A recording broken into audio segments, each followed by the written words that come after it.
Hello students, in this video we will continue further with oxidation states. So previous video जो है वो हमें abruptly end करना पड़ा था. Okay. So इस वीडियो में हम लोग oxidation state जो है वो आगे further continue करेंगे. So we were discussing that कि ये जो D block elements है, D block elements they will show you multiple oxidation states. Okay, multiple valencies. Okay. Now different valences. मैंने आपको एग्जांपल दिया था जैसे ग्रुप 1 एलिमेंट्स है वो बस आपको +1 ही वैलेंसी दिखाता है. ग्रुप 2 एलिमेंट्स है जैसे magnesium group they will only show you +2 valency. But D block या ट्रांजिशन एलिमेंट्स के साथ ऐसा नहीं होता. ये जो ट्रांजिशन एलिमेंट्स है these transition elements will show you more than 1 valencies. जैसे सारे एलिमेंट्स आपको +2 वैलेंसी दिखाते ही है एक्सेप्ट स्कैंडियम. सारे एलिमेंट्स आपको +3 वैलेंसी दिखाते ही है एक्सेप्ट कॉपर एंड जिंक. अच्छा, zinc is the only d block element which will show you a single oxidation state. See zinc को हम लोग ट्रांजिशन एलिमेंट कहते भी नहीं है ना. Zinc does not even satisfy the condition of transition elements. So zinc जो है zinc will only show you 1 oxidation state. वो ना बस आपको +2 ऑक्सीडेशन स्टेट जो है वो ही दिखाएगा जिंक. ओके. अच्छा, नाउ हम लोग ये देख रहे थे कि what is the reason for this. इसके पीछे का रीजन क्या है. Now the reason is very very simple. Okay. Now क्या होता है कि कोई भी अगर जो आप डी ब्लॉक एलिमेंट देते हो या 3D सीरीज का आप कोई भी एलिमेंट देते हो तो उसका जनरल कॉन्फ़िगरेशन ऐसा ही होता है ना. डी में कुछ इलेक्ट्रॉन्स प्रेजेंट होते हैं और 4s में कुछ इलेक्ट्रॉन्स प्रेजेंट होते हैं. अब ये जो इलेक्ट्रॉन्स है 3D एंड 4s के electrons they have got almost similar energy. Now when they have got almost similar energy, इसके वजह से होता क्या है कि मान लो कि आप इस एटम को आप थोड़ी सी भी एनर्जी देते हो तो when you give some amount of energy to this atom तो क्या होता है कि ये इलेक्ट्रॉन्स तो आयोनाइज हो ही जाते हैं. मतलब ये इलेक्ट्रॉन्स तो निकल ही जाते हैं या ये इलेक्ट्रॉन्स तो बॉन्डिंग में पार्टिसिपेट करते ही है. साथ में बिकॉज इनकी एनर्जी भी सिमिलर होती है even they participate in the bonding. Okay.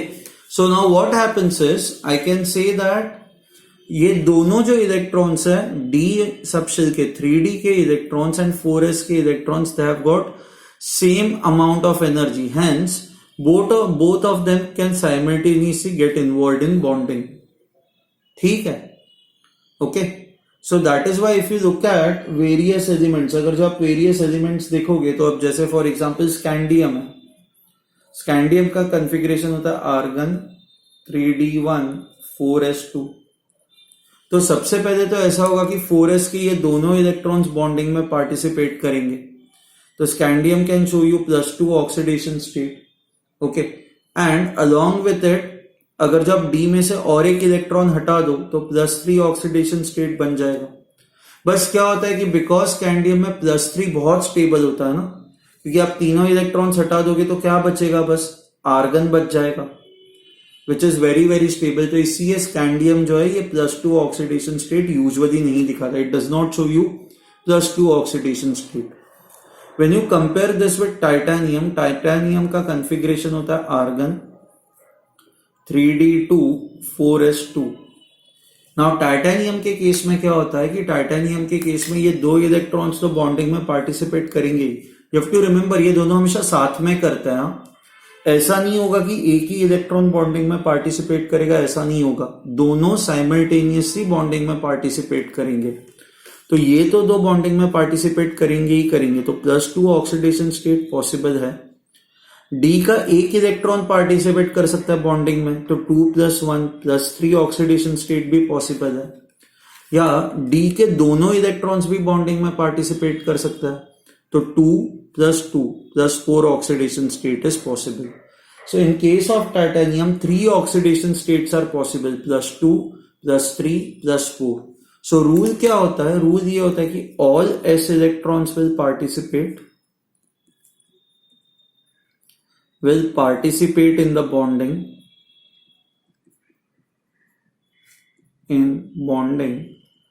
and इसके अलावा apart from this D electrons will also participate in bonding.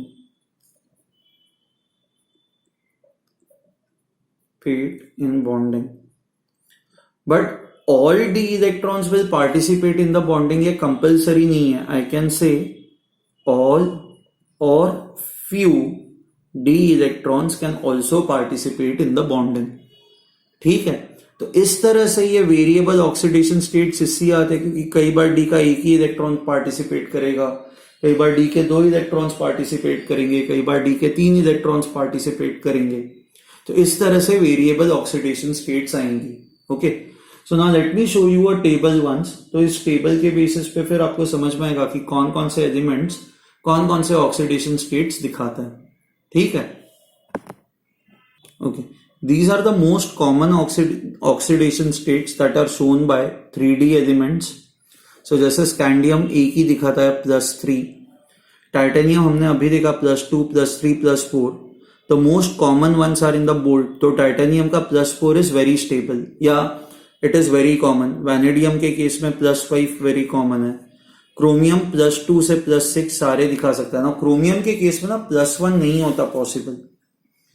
Chromium का वैसे अगर जो कॉन्फ़िगरेशन देखो तो it is argon 3d5 4s1. तो वैसे तो लॉजिक ये कहता है ना कि एक इलेक्ट्रॉन हटा दोगे एस में. पहले तो वो होता है कि कौन कौन से इलेक्ट्रॉन्स बॉन्डिंग में पार्टिसिपेट करते हैं. All S electrons will participate in bonding, correct. And so S का एक ही इलेक्ट्रॉन है तो ये एक ही इलेक्ट्रॉन बॉन्डिंग में पार्टिसिपेट करेगा. एंड ये एक इलेक्ट्रॉन आप हटा भी देते हो तो ये 3d5 कॉन्फ़िगरेशन आता है ना, which is very stable. Chromium plus का जो कॉन्फ़िगरेशन है that is argon 3d5. Ideally this should be very stable, but chromium usually एक इलेक्ट्रॉन कभी नहीं देता. इट कैन गिव यू 2 और more electrons. Okay, the reason is because की chromium plus would not be, कैसे मैं आपको बताऊं, क्रोमियम प्लस जो होगा ना साइज में बहुत छोटा नहीं होगा. Okay, moreover so charge to size ratio जो है वो फेवरेबल नहीं होता. Ratio is not favourable for bonding. कैसे होता है कि आप जितने ज्यादा इलेक्ट्रॉन्स निकालोगे उतना एक तो आपका चार्ज बढ़ता जाएगा, एंड जितना ज्यादा पॉजिटिव चार्ज बढ़ेगा एटम उतना छोटा होता जाएगा, तो साइज आपकी कम होती जाएगी. तो ओवरऑल आपका चार्ज टू साइज रेशियो फिर बहुत ज्यादा बढ़ता जाता है. And charge to size ratio जितना ज्यादा बढ़ता जाता है उतना वो बॉन्डिंग के लिए फेवरेबल होता है. मतलब वो जो आयन होता है it forms stronger bonds. So greater the charge to size ratio stronger would be the bonds. Okay, so when you talk of chromium +1 तो चार्ज भी कम है एंड क्रोमियम +1 की साइज भी बड़ी होगी, तो चार्ज टू साइज रेशियो उतना favourable नहीं होता. तो इसलिए chromium does not show you +1 oxidation state. So chromium जो है वो आपको +2, +3, +4, +5, +6. सी +6 भी ऑब्वियस है. क्रोमियम का अगर जो आप कॉन्फ़िगरेशन देखोगे तो क्रोमियम का कॉन्फ़िगरेशन होता है आर्गन 3d5 4s1. तो यहां का एक इलेक्ट्रॉन और यहां के 5 इलेक्ट्रॉन्स टोटल मिलके ये 6 इलेक्ट्रॉन्स बॉन्डिंग में पार्टिसिपेट कर सकते हैं ना. सो ये जब 6 इलेक्ट्रॉन्स बॉन्डिंग में पार्टिसिपेट करेंगे तो क्रोमियम के केस में जो ऑक्सीडेशन स्टेट होगा that oxidation state would be +6. The highest oxidation state would be +6. अच्छा, बाय द सेम लॉजिक अगर जो हम लोग मैंगनीज की बात करें तो मैंगनीज का जो इलेक्ट्रॉनिक कॉन्फ़िगरेशन होता है वो क्या होता है. मैंगनीज होता है argon 3d5 4s2, correct. Now when we talk of manganese के केस में देखो +2 ऑक्सीडेशन स्टेट तो होगा ही होगा क्योंकि ये 2 इलेक्ट्रॉन्स यहां से निकलेंगे तो you are going to get +2 oxidation state. Okay, अच्छा, फिर यहां से एक इलेक्ट्रॉन आप निकालते जाओ तो +2 के बाद +3 पॉसिबल है, +4 पॉसिबल है. इस तरह से कर करके यहाँ के 5 इलेक्ट्रॉन्स भी बॉन्डिंग में पार्टिसिपेट कर सकते हैं. तो +7 oxidation state is also possible. So 3D series में this is the highest possible oxidation state. अगर जो आप देखोगे तो +7 जो है that is the highest possible oxidation state. Okay, किसी का भी +7 नहीं है. अब आयन के केस में +2 एंड +3 ही कॉमन होता है. 4 एंड 6 आपको बहुत ही रेयरली दिखता है. You have to remember this. एक स्टेटमेंट लिख दो जो मैं बोल रहा हूं. स्टेटमेंट वो है कि higher oxidation states are observed either with oxygen और विथ फ्लोरीन. कि जब ये लोग ये एलिमेंट्स जब ऑक्सीजन या फ्लोरीन के साथ रिएक्ट करता है तब जाके आपको ये हाईएस्ट ऑक्सीडेशन स्टेट्स पॉसिबल होता है। सी ऑक्सीजन एंड फ्लोरीन बहुत ज्यादा इलेक्ट्रोनेगेटिव होता है ना, तो they can remove electrons from this metal atoms. In metal atoms में से ये आराम से इलेक्ट्रॉन्स निकाल सकते हैं, तो 5-5, 6-6, 7-7 इलेक्ट्रॉन्स निकालना भी पॉसिबल हो जाता है for oxygen and fluorine. So highest oxidation states are observed either with oxygen और फ्लोरीन। फिर आप आगे देखो आयन में, इवन दो +6 थियोरेटिकली पॉसिबल है, या it is observed in very few cases, commonly it is +2, +3, cobalt +2, +3, निकल के केस में तो +3 भी नहीं है, इट इज ओनली +2, कॉपर के केस में +1 and +2 and zinc is +2। See +1 is only observed in the case of copper, और कोई भी केस में जो है वो +1 जो है, ये +1 बस कॉपर के साथ ही ऑब्जर्व होता है। अब देखो कहीं और +1 ऑब्जर्व नहीं है। अब कॉपर के केस में ना थोड़ा हम लोग देखते हैं कि why is +2 more stable as compared to +1। Okay, so when we talk of copper, copper का जो इलेक्ट्रॉनिक कन्फिग्रेशन होता है, that electronic configuration is 3d10 4s1। तो आइडियली कॉपर +1 अगर जो आप देखोगे तो ये बस हो जाएगा, ये 1 इलेक्ट्रॉन हटा दो तो copper +1 would be argon 3d10। So theoretically this should be more stable, right? But actually copper +2 जो होता है दैट इज आर्गन 2 इलेक्ट्रॉन्स, मतलब एक यहां से और एक यहां से, 3d9। This is actually more stable and this is not more stable. ये एक्सपेक्टेड है कि this will be more stable but it is not. The reason is same as chromium. See यहाँ पे +1 ही चार्ज है, तो when we talk of charge to size ratio, ये जितना रेशियो बड़ा होगा ना उतना बेटर होगा। अब इस केस में क्या होता है कि कॉपर के केस में चार्ज वैसे ही +1 है तो चार्ज कम है, एंड चार्ज कम होगी तो अपने आप से साइज ज्यादा होगी, तो ओवरऑल जो ये आपका रेशियो है ना, ये रेशियो बहुत छोटा होता है। And because this ratio is very very small, what happens is, इसके वजह से क्या होता है कि Cu+1 is not very common because it will not form strong bonds. ये स्ट्रॉन्ग बॉन्ड्स नहीं बनाएगा, can not form strong bonds. यह आया आपको समझ में? It can not form strong bonds, so that is why Cu+1 is not stable. It is stable but it is not form, बहुत ज्यादा नहीं बनता। एंड Cu+2 में क्या होता है कि इवन दो ये 3d9 कन्फिग्रेशन आ जाता है, बट Cu+2 वैसे ही एक्स्ट्रा चार्ज आ गया, एक्स्ट्रा चार्ज आने की वजह से जो साइज है वो साइज वैसे ही कम हो जाएगी, तो आपका ओवरऑल जो चार्ज टू साइज रेशियो है वो बहुत ज्यादा होगा। And charge to size ratio जितना ज्यादा होता है उतना it will form stronger bonds. अच्छा, दूसरी चीज चार्ज टू साइज रेशियो का एडवांटेज ये भी है, चार्ज टू साइज रेशियो, ये रेशियो जितना ज्यादा होगा ना उतना हाइड्रेशन ज्यादा होगा। Hydration is more. हाइड्रेशन क्या होता है, एक मान लो पॉजिटिव आयन है, when this positive ion when it is surrounded by lots of water molecules, उसको हाइड्रेशन कहते हैं। अब जितना ही आपका चार्ज टू साइज रेशियो बड़ा होगा उतना हाइड्रेशन ज्यादा होगा, एंड हाइड्रेशन ज्यादा होगा उतना ये आयन जो है वो स्टेबल होगा, it will be stable. So usually हम लोग ये कहते हैं कि copper +1 is more stable in gaseous state, okay, but copper +2 it is more stable in aqueous state, aqueous solutions, and everything has to do with charge to size ratio. Okay, I hope this is clear to you. So ये different oxidation states.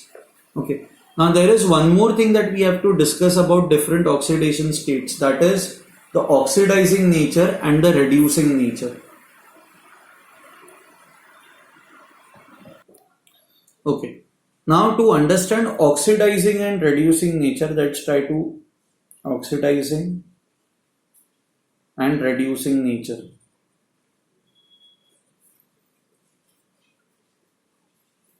Okay, दो rules है, ये दो rules आपको याद रखना है। Okay. In highest oxidation state, okay, ions behave like strong oxidizing agents. Strong oxidizing agents. And in lowest oxidation state,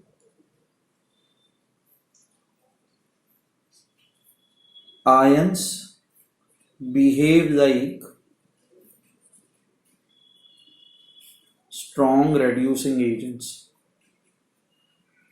अच्छा, ऑक्सीडाइजिंग एजेंट क्या करता है आप लोगों ने पढ़ा हुआ है. ऑक्सीडाइजिंग एजेंट जो होता है एक्सेप्ट्स इलेक्ट्रॉन्स,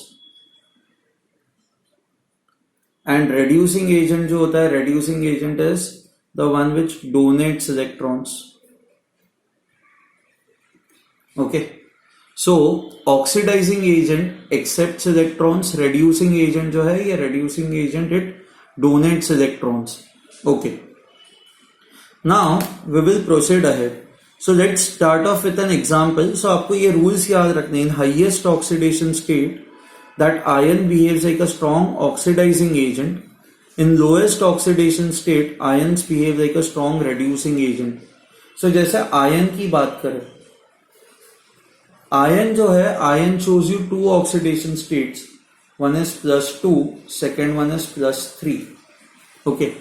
Now आयन की यही दो कॉमन ऑक्सीडेशन स्टेट्स है. +3 is the higher oxidation state. So Fe+3 is a good oxidising agent, क्योंकि जो in highest state ion behaves like a strong oxidising agent. So Fe+3 is an oxidising agent, and in +2 Fe+2 is a good reducing agent. It's a good reducing agent. Okay, now Fe+3 की अगर जो बात करें, it is a good oxidising agent. It will accept electrons. So Fe+3 will usually accept one electron and get converted into Fe+2. ठीक है. And similarly अगर जो Fe+2 है, it is a good reducing agent, and reducing agent क्या करता है, it donates electrons. So Fe+2 will donate an electron and get converted into Fe+3. I hope you have understood this. Similarly, manganese की अगर जो हम लोग बात करें, तो मैंगनीज के बहुत सारे ऑक्सीडेशन स्टेट्स है. +2, +3, +4, +5, +6, +7. Now, highest oxidation state is +7. Lowest oxidation state is +2. So manganese +7 जो है, it's a very strong oxidising agent.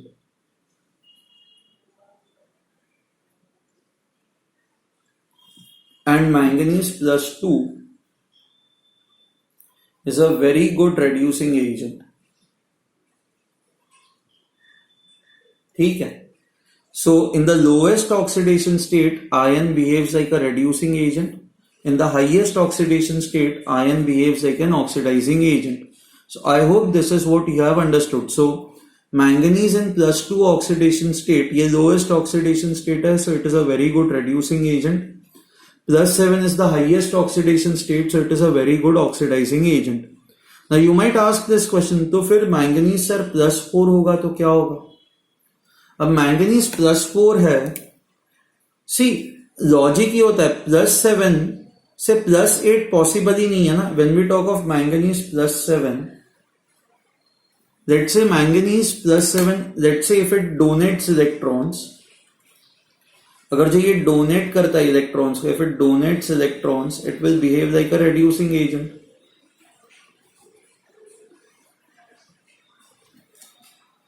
अच्छा, सो मान लो एक इलेक्ट्रॉन डोनेट करता है, तो ये क्या बन जाएगा, manganese +8. Do you think manganese +8 is possible? Exist ही नहीं करता, तो this is not possible. So manganese +7 can not behave like a reducing agent. Okay, क्योंकि ये +7 से आगे जा ही नहीं सकता. सिमिलरली +2 है, manganese +2, if it accepts one electron, if it accepts electron, it will behave like an oxidizing agent.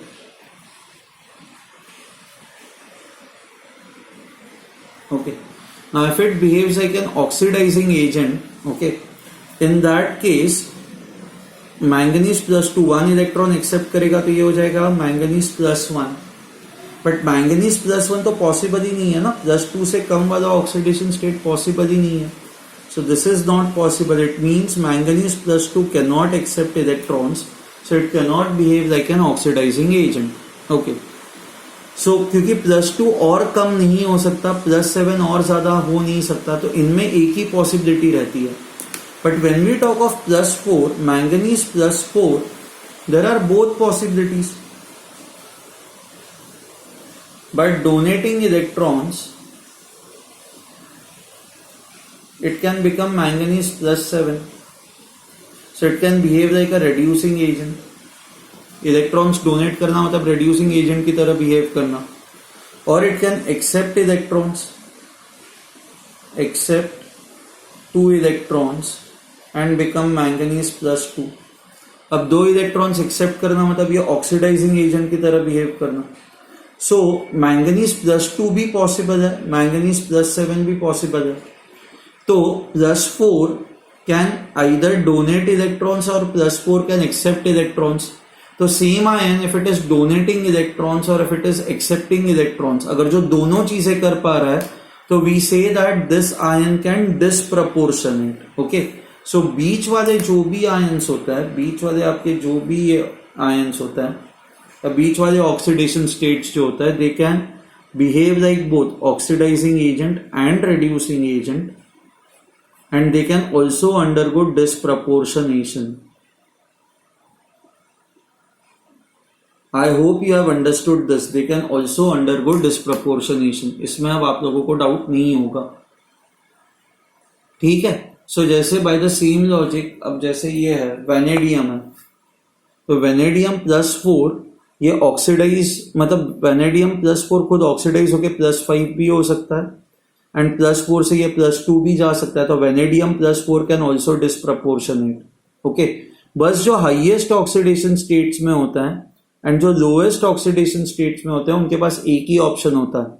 जो highest oxidation states में होता है they can behave like a very good oxidizing agents, and जो lower oxidation state में होते हैं they can behave like a very good reducing agents.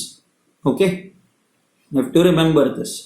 and अब आपको ये भी पता चल गया है कि अगर जो आयन आपको दिया एंड आपको ऑक्सीडेशन स्टेट दी है तो how can you determine whether it is a oxidising agent और it is a reducing agent. आपको ये जो रूल है वो रूल को आपको याद रखना है. ठीक है. अच्छा, वैसे डी ब्लॉक एलिमेंट्स में जो हाईएस्ट ऑक्सीडेशन स्टेट है ना, that highest oxidation state is shown by is +8. Highest oxidation state is +8. It is shown by ruthenium, जिसका एटॉमिक नंबर होता है 44 Ru, and osmium which is OS, osmium, जिसका atomic number होता है 76. Okay. सो transition elements में you have to remember this, the highest oxidation state is +8, that is shown by ruthenium and osmium. Okay. Now we will look at what happens when you go down the group. Okay, when you go down the group, let's try to see what happens. Okay. Now मैंने if I ask you tell me very two strong oxidizing agents, तो आपने organic chemistry में भी पढ़ा हुआ है K2Cr2O7 and KMnO4. अगर जो आप मैंगनीज का ऑक्सीडेशन स्टेट फाइंड आउट करोगे तो क्या होगा? हम लोग कैसे करते हैं oxidation state? 1 potassium plus 1 manganese plus 4 oxygen, overall charge is 0. So potassium पे चार्ज +1 है, 1 इंटू +1 प्लस मैंगनीज पे हमें फाइंड आउट करना है +4 into oxygen is -2, overall is 0. So manganese पे जो चार्ज आएगा that is +7. And by the same logic chromium पे यहाँ पे जो चार्ज आएगा दैट इज +6. अब ये +7 एंड +6 ये हाईएस्ट ऑक्सीडेशन स्टेट्स है ना क्रोमियम एंड मैंगनीज के. तो आई कैन से दैट हमें ये पता है कि in highest oxidation state the ion behaves like a very strong oxidising agent. Therefore K2Cr2O7 and KMnO4 are very strong oxidizing agents. They are very very strong oxidizing agents. अच्छा, ना और एक reason ये, मतलब अब क्या होता है, ये रीजन इसलिए होता है क्योंकि क्रोमियम +6 है ना, अक्वियस सोल्यूशन के अंदर अगर जो आप देखोगे तो क्रोमियम का जो स्टेबल ऑक्सीडेशन स्टेट है that is +3. Okay, in aqueous solution +3 is very stable. So chromium की टेंडेंसी होती है तुरंत वो 3 इलेक्ट्रॉन्स एक्सेप्ट करके क्रोमियम +3 में कन्वर्ट हो जाएगा. So it has a very strong tendency to accept electrons because +6 is not very stable in aqueous solution. सिमिलरली अगर जो आप मैंगनीज की बात करो तो मैंगनीज का +4 जो होता है वो aqueous solution में ज्यादा स्टेबल होता है. तो KMnO4 में मैंगनीज +7 है. It has a tendency to accept electrons and gets converted into manganese +4. And ये manganese +4 is very stable in aqueous solution. It is more stable in aqueous solution. So what happens is कि Cr+6 या Mn+7 they have a very strong tendency to accept electrons. इनकी electron accept करने की जो tendency होती है वो बहुत ज्यादा होती है. Okay, so I can say ये जो हायर ऑक्सीडेशन स्टेट्स है +6 या +7, इन दोनों के केसेस में उतने ज्यादा स्टेबल नहीं है क्योंकि बहुत स्टेबल होते तो ये चेंज ही नहीं होते ना. तो फिर क्रोमियम +6 से +3 में क्यों कन्वर्ट होता, ये क्योंकि उतने स्टेबल नहीं है इसलिए ये कन्वर्जन हो रहा है. Okay, but as you go down the group, जैसे क्रोमियम के केस में उसके नीचे आता है मॉलिब्डेनम एंड उसके नीचे आता है टंगस्टन. नाउ क्रोमियम +6 हमने देखा it is not very very stable, not very stable. So that is why chromium +6 is a very good oxidizing agent, very strong oxidizing agent, ताकि तुरंत ये इलेक्ट्रॉन एक्सेप्ट करके +3 में कन्वर्ट हो जाएगा. बट जैसे ही आप ग्रुप में नीचे जाते हो ना, ये मॉलिब्डेनम +6 या tungsten +6, okay, these have a very good tendency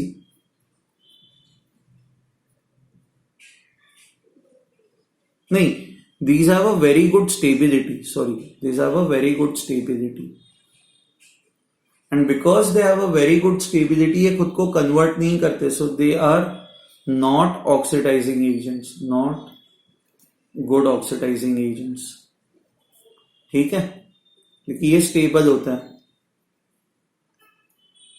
So I can say that in the case of D block elements, ये आपके D block elements हैं, I can say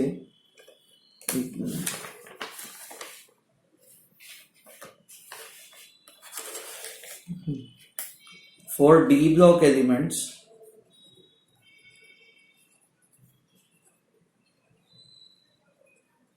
say higher oxidation state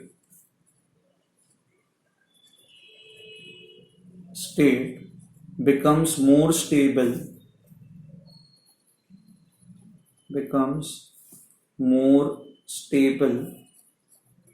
going down the group.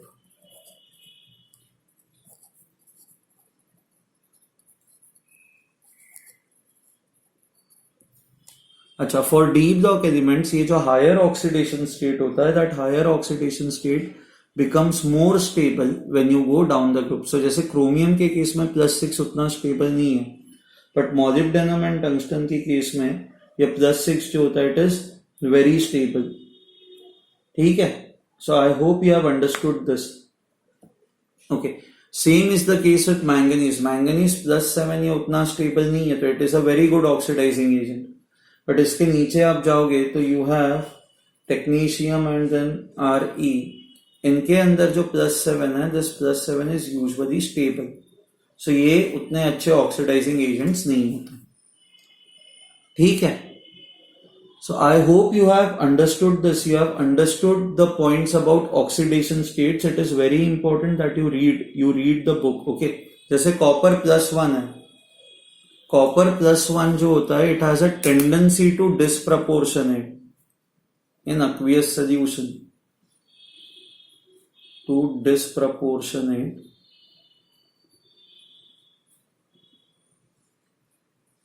in aqueous solutions. Okay, it has a tendency to disproportionate in aqueous solutions. क्योंकि मैंने आपको बताया aqueous solution में Cu+1 उतना stable नहीं होता. aqueous solution में Cu+2 जो होता है that is very stable.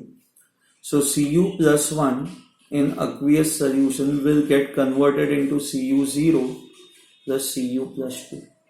It will have a tendency to disproportionate. ठीक है, ओके. आपको ना ये पॉइंट और याद रखना है, going down the group higher oxidation state becomes more stable as we go down the group. Okay, P block elements के केस में एग्जैक्टली उल्टा होता है, हम लोग पढ़ेंगे आगे. फॉर पी ब्लॉक एलिमेंट्स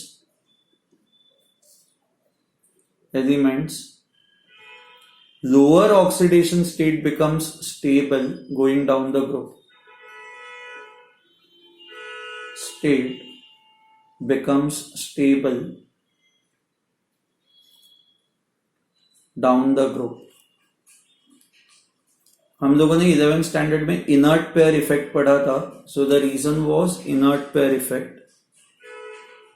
यहां पे उल्टा होता है, यहां पे higher oxidation state becomes more stable as we go down the group. Okay, उसके बाद P block elements के अंदर भी there are elements which can show you variable oxidation states. जैसे सल्फर होता है, सल्फर आपको -2 तो बताता ही है, बट इसके अलावा it shows you +2, +4, +6. So usually यहाँ पे जो भी ऑक्सीडेशन स्टेट्स होते हैं ना, इनके बीच का डिफरेंस 2 का होता है, डिफरेंस ऑफ 2. जैसे आप फॉस्फोरस की बात करो तो फॉस्फोरस विल शो यू -3 तो दिखाएगा ही, उसके बाद आप +3 and +5. You can see that ये जो डिफरेंस है ये 2 का है. आप क्लोरीन की बात करोगे तो +1, +3, +5 एंड +7. यूजुअली ये जो डिफरेंस होता है ये डिफरेंस हमेशा 2 का होता है. बट हमने डी ब्लॉक में देखा है कि डी ब्लॉक में ऐसा नहीं होता ना. जैसे मैंगनीज के केस में इट इज +2, +3, +4, +5, +6, +7. सो ये जो डिफरेंस है ये डिफरेंस 1 का ही है.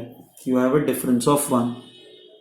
Okay, that is the difference between D block elements and P block elements. Difference is 2. Manganese has maximum number of oxidation states 1, 2, 3, 4, 5, 6. 6 अलग ऑक्सीडेशन स्टेट्स होता है. ठीक है, okay then we will stop the lecture over here. चलो then, bye everyone.